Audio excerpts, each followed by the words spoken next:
말씀으로 열매라는 제목으로 같이 주님 말씀 나누도록 하겠습니다.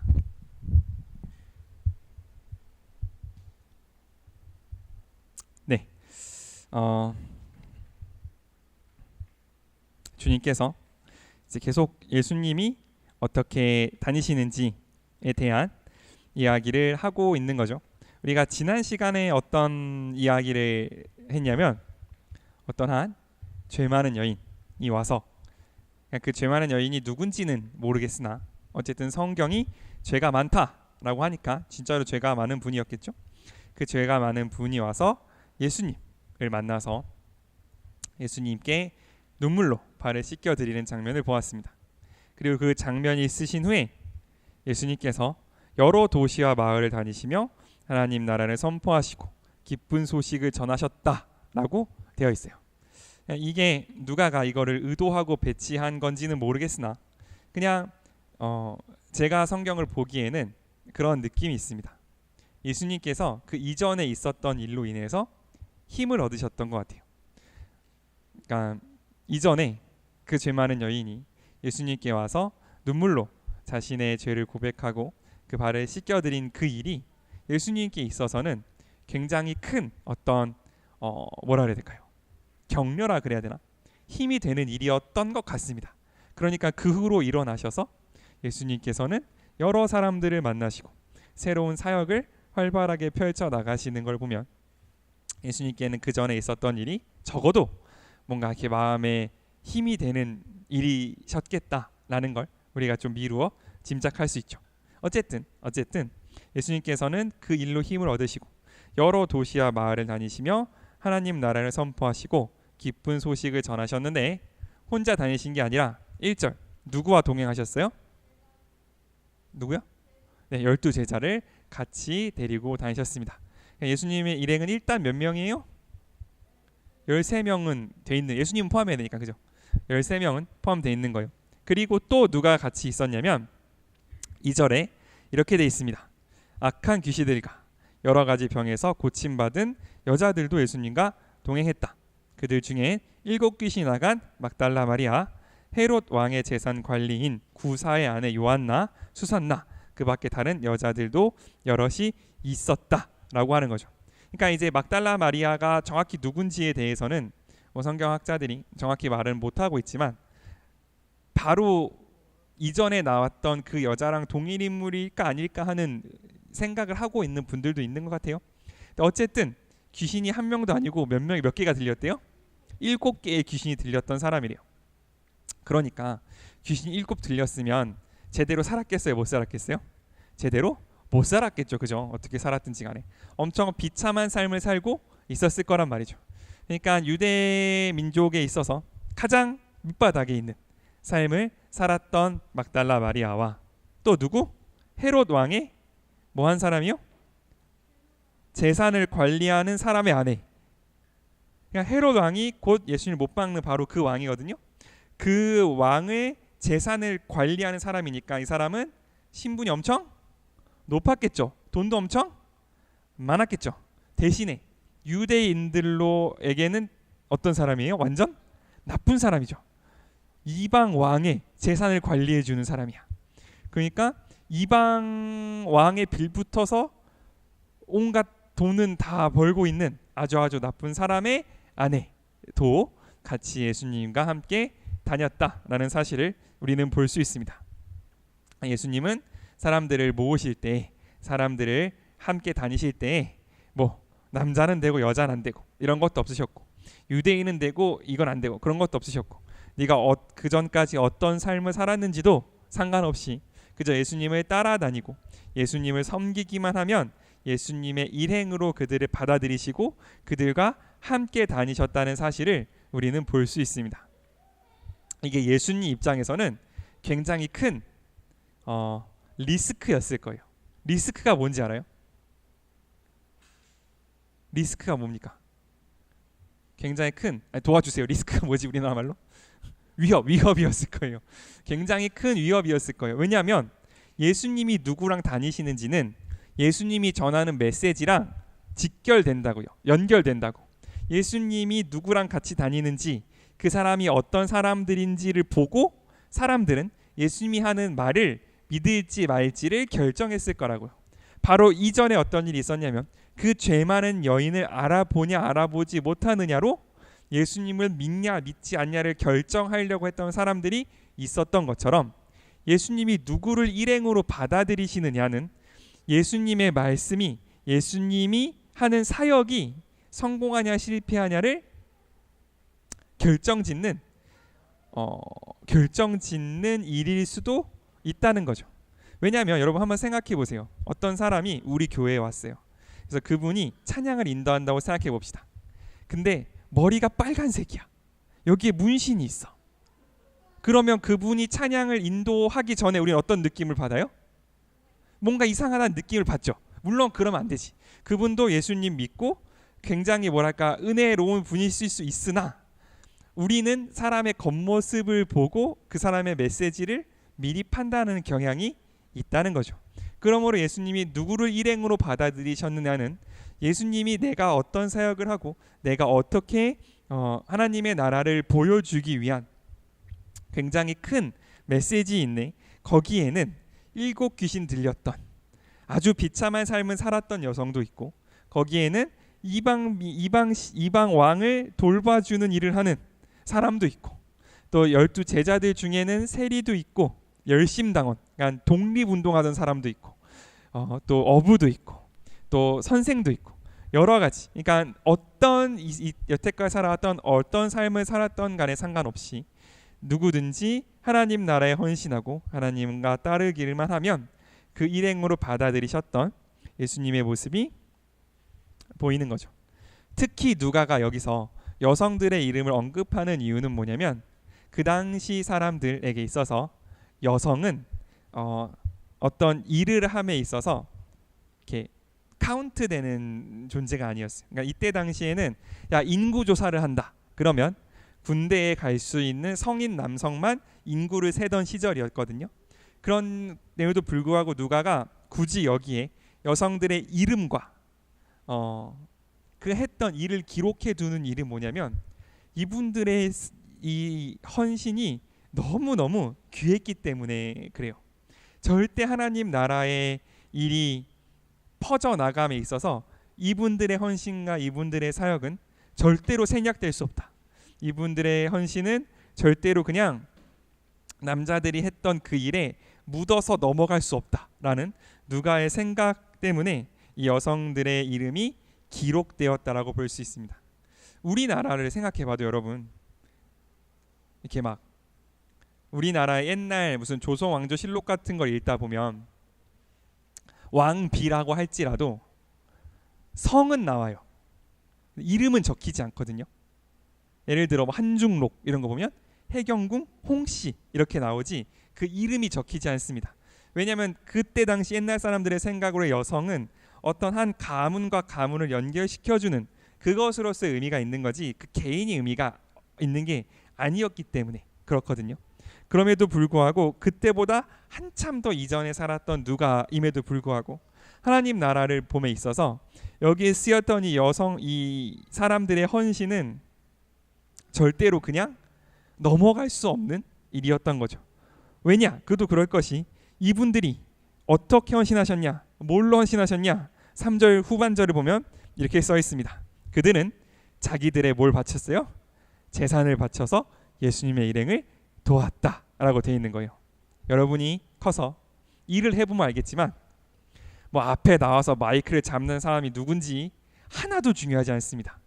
진짜 중요한 건 뭐냐면 그곳에 밥을 사는 사람이 누구냐가 제일 중요합니다. 그 사람에 따라서 그 공동체가 역량이 결정되는 거예요. 진짜로. 그러니까 여기 죄송합니다. 이 예수님의 사역은 12 제자들은 따라만 다녔죠. 그 사람들 그냥 먹기만 하는 사람들이었다고. 이 사역을 실제로 지속 가능하게 해준 사람들은 누구였다? 여성분들이었다라는 사실을 성경은 명확하게 기록하고 있습니다. 예수님이 매 끼마다 오병이어의 기적을 펼치지 않는 이상은 누구의 헌신? 여기 이름 적혔던 이분들의 헌신이 예수님의 사역을 진행해 나감에 있어서 필수적이었다라는 것을 오늘 성경은 잊지 않고 기록하고 있다는 거죠. 그래서 사람들이 예수님 그리고 12제자들 막 성 베드로 성당을 짓고 뭐 12제자들의 어떤 이름을 외우고 하지만 누가는 이때부터 성경은 이때부터 우리에게 말씀해 주기를 정말 어떤 드러나는 것을 바라지 않고 이 당시 여성들이라 하면 드러날 수 없는 존재였으니까 드러나는 것 혹은 자신의 이름을 내는 것을 바라지 않고 그저 예수님을 사랑해서 예수님을 따르고 그저 예수님께 드릴 수 있는 것을 드렸던 그 사람들의 헌신이 예수님의 사역을 가능하게 했다는 것을 숨김없이 기록하고 있다는 거죠. 예수님의 사역이 어떻게 지속될 수 있었느냐? 예수님이 항상 기적을 베푼 것도 아니었고 12제자들이 항상 놀라운 능력을 한 것도 아니었고 그 당시 예수님을 도왔던 수많은 여인들이 있었고 그분들의 헌신으로 인해서 예수님의 사역이 진행될 수 있었다는 사실을 오늘 성경은 숨기지 않고 기록하고 있다는 것, 이것을 잊지 않았으면 좋겠습니다. 우리의 헌신, 우리의 마음도 마찬가지라고 생각합니다. 우리가 할 수 있는 것, 우리가 드릴 수 있는 것을 드릴 때 예수님께서는 그것을 받으시고 그것으로 예수님의 사역을 진행시켜 나가실 것이라는 것을 우리가 믿음으로 고백할 수 있으면 좋겠습니다. 아멘. 그래서 그렇게 예수님의 사역이 진행될 때 사람들이 여러 마을에서 모여서 마침내 큰 군중을 이루었다라고 되어 있어요. 그러니까 이전에는 예수님의 사역이 한 마을 한 마을 한 마을을 돌아다니면서 그 마을에 대한 사역이었다면 여기에서 누가가 밝히는 것은 약간 예수님의 사역의 방향성이 조금 달라졌다라는 걸 보고 있어요. 그 많은 사람들이 모여서 예수님의 말씀을 들으러 왔다는 거죠. 그러니까 이때부터 예수님께서는 흔히 말하는 동원력이 있는 강사가 되셨던 것 같아요. 그러니까 예수님의 말씀을 들으러 여러 사람들이 모이는 일이 일어났다는 거죠. 그렇게 되면 물론 예수님의 말씀을 많은 사람들이 들을 수 있지만 바리새인들과 로마 사람들이 보기에도 예수님이 위험한 사람, 많은 사람들을 모으고 뭔가 그들을 선동할 수 있는 위험한 사람이 되었다라고 판단할 수도 있는 그런 일들이 지금 벌어지고 있는 겁니다. 그러면 많은 사람들이 모였습니다. 많은 사람들이 모이면 예수님께서는 어떤 말씀을 하셔야 될까요? 예수님이 왜 오셨어요? 뭐 하러 오셨습니까? 1절에 써 있어요. 1절 한 번만 같이 읽겠습니다. 8장 1절에 예수님이 오신 이유가 써 있어요. 1절 한번 같이 읽겠습니다. 시작.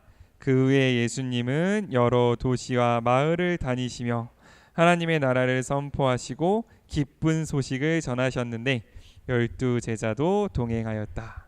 하나님의 나라를 선포하고 기쁜 소식을 전하기 위하여 그리고 12제자를 기르시기 위하여 이 땅 가운데 오셨습니다. 그러면 많은 사람들이 모였으면 어떻게 해야 됩니까? 이 하나님 나라와 복음을 최대한 많은 사람들이 알아들을 수 있게 쉽게 설명해 주셔야죠.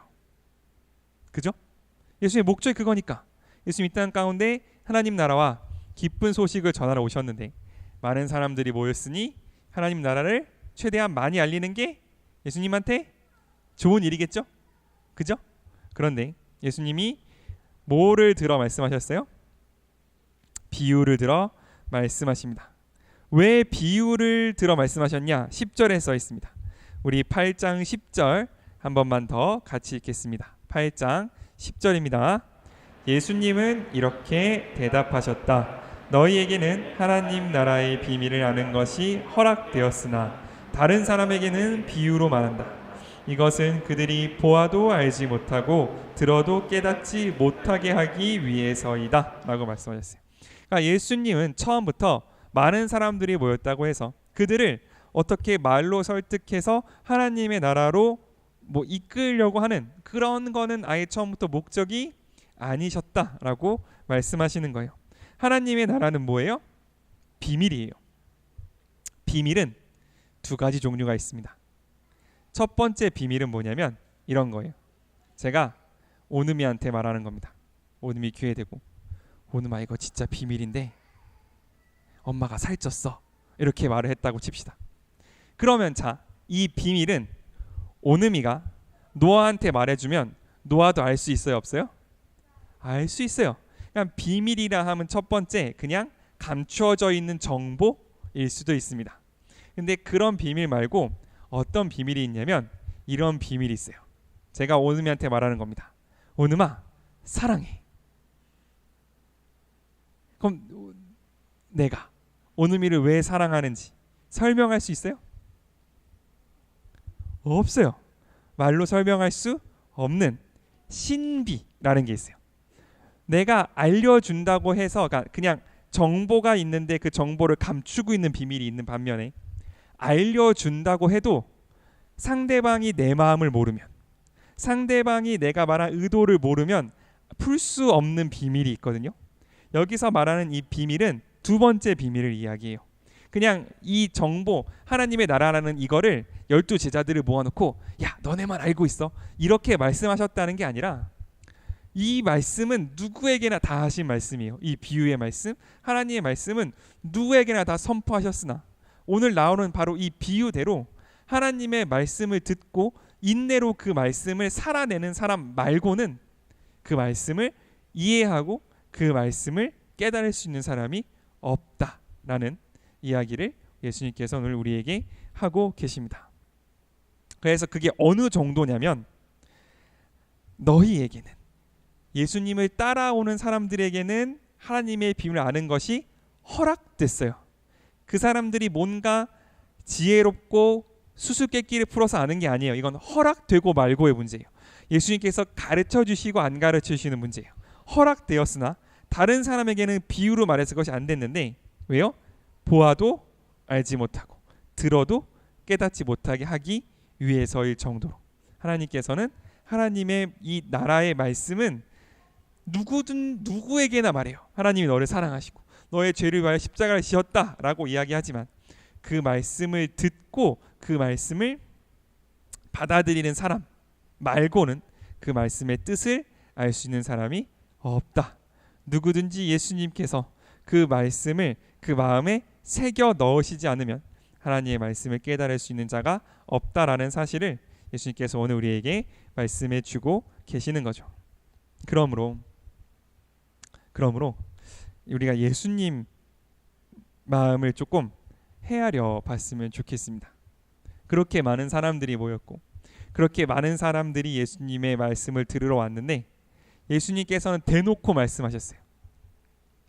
비유를 모든 사람에게 말씀하셨고 모든 사람이 볼 수 있게 십자가에 매달려 돌아가셨습니다. 그럼에도 불구하고 그 십자가를 내 죄 때문에 죽으신 하나님의 사랑으로 받아들이는 사람, 그 소수의 사람 말고는 그 누구도 그 십자가의 의미를 알지 못했단 말이죠. 그럼에도 불구하고 예수님께서 이 땅 가운데 오셔서 모든 사람들이 볼 수 있게 사역하시고 모든 사람들이 볼 수 있게 십자가에 달리실 수밖에 없었던 이유는 그것이 하나님의 의이기 때문입니다. 누구도 저는 몰랐습니다. 누구도 저는 그게 하나님의 뜻인지 몰랐어요. 저는 그걸 들어본 적 없습니다. 라고 말할 수 없도록 하기 위해서 예수님께서는 깨닫지 못할 걸 알고도 말씀하셨고 예수님께서는 그들이 거부할 걸 알고도 사랑하셨고 예수님께서는 이 십자가의 의미를 그들이 알지 못할 걸 알면서도 성령님께 모든 것을 맡기고 십자가 지시는 그 길로 걸어갔다는 사실을 우리가 꼭 잊지 않았으면 좋겠습니다. 그러므로 우리가 하나님의 뜻을 따라 살 때, 하나님의 사랑으로 사랑할 때에 반응이 없는 것 혹은 그 열매가 보이지 않는 것으로 낙심하지 않았으면 좋겠습니다. 예수님께서도 그렇게 사랑하셨고 예수님께서 그것을 알고 사랑하셨어요. 그러나 오늘 이 말씀에 나오는 것처럼 한 알만, 이 말씀의 한 알만 좋은 밭에 심기면, 한 알만 좋은 알에 떨어지면 이것이 곧 30배, 60배, 100배 열매가 맺히는 것처럼 우리도 예수님을 닮아 예수님처럼 사랑할 수 있는, 예수님처럼 듣지 못할 걸 알면서도 이야기해주고 보답받지 못할 것을 알면서도 희생으로 사랑할 수 있는 우리가 될 수 있으면 좋겠습니다. 그렇게 할 수 있는 핵심, 그러니까 하나님의 말씀을 내 마음에 품고 하나님의 말씀에 꽃을 피울 수 있는 그 핵심이 뭐냐면 우리 15절, 마지막으로 15절 한 번만 같이 읽을까요? 8장 15절입니다. 15절입니다. 시작. 그러나 좋은 땅에 뿌려진 씨는 바르고 착한 마음으로 말씀을 듣고 그 말씀을 잘 간직하여 인내로 열매를 맺는 사람. 인내가 필요하다는 거죠. 하나님의 말씀을 열매 맺을 수 있는 유일한 조건, 바르고 착한 말씀으로 말씀을 듣고 그게 싹을 틔워질 때까지 뭘로 기다려요? 인내, 참음으로 기다릴 수 있는가? 그게 믿음이라고 예수님은 오늘 우리에게 말씀하십니다. 예수님의 비유에 4가지 땅이 등장합니다. 12절에 맨 먼저 어떤 땅이 등장해요? 12절 어떤 땅이 등장합니까? 어디에 떨어졌어요? 씨앗이? 길가에 떨어졌어요. 길가에 떨어진 씨는 뿌리가 내릴 수 있어요? 없어요? 그냥 없어지는 거예요. 길가에 떨어진 씨는. 두 번째는 어디에 떨어졌어요? 돌밭에 떨어졌어요. 돌밭에 떨어진 씨는 잠깐은 기쁨으로 말씀을 받지만 뭐가 없대요? 뿌리가 없어서 말라 없어지는 거예요. 셋째 어디서 떨어졌어요? 가시덤불 속에 떨어졌어요. 잠깐 자라나는 것 같지만 열매가 맺지는 못하는 거죠. 네 번째가 어디예요? 좋은 땅에 떨어지는 씨가 있습니다. 자, 나를 돌아봅시다. 나는 어떤 땅입니까? 좋은 땅이에요? 내가 보는 거랑 좀 다른데. 나는 어떤 땅인 것 같아요? 왔다 갔다 합니다. 이게 제일 심각한 상태입니다. 어떨 때는 좋은 땅인 것 같은데 어떨 때는 길가 같습니다. 심각한 상황인 거죠. 우리가 다 그래요. 우리가 다 그렇습니다. 뭐 내가 언제는 가시덤불일 수도 있고 내가 언제는 좋은 땅일 수도 있죠. 다만 예수님께서 이 좋은 땅을 유지하는 그 방법, 우리가 아까 읽었던 바로 그 인내를 여기 가운데 넣어두셨다는 사실을 우리가 희망으로 받아들일 수 있으면 좋겠습니다.